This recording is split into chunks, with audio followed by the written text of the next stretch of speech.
تفرقہ خلوص سے نہیں ہوتا، خلوص سے اختلاف ہوتا ہے۔ اچھی طرح سمجھ لیجیے، ان دونوں چیزوں میں بڑا فرق ہے۔ اختلاف اور ہے، تفرقہ اور ہے۔ اختلاف تو یہ بھائی آپ کی رائے یہ ہے، میری رائے یہ ہے، کوئی حرج نہیں، آپ اپنے طریقے پر عمل کیجئے، میں اپنے طریقے پر کرتا ہوں۔ آپ سمجھتے ہیں کہ ہاتھ یہاں باندھنے چاہیے، باندھ لیجئے، مجھے کوئی اعتراض نہیں۔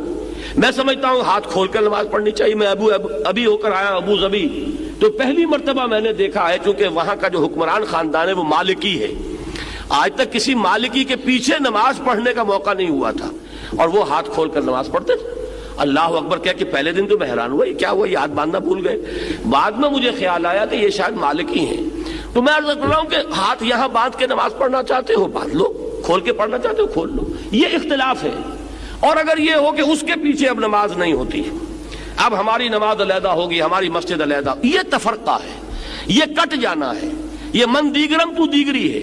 تو تفرقہ اور شے ہے، اختلاف اور شے ہے۔ اختلاف امام مالک میں، امام احمد ابن حنبل میں ہے، اختلاف امام مالک اور امام ابو حنیفہ میں ہے، اختلاف امام ابو حنیفہ اور ان کے شاگردوں میں ہے۔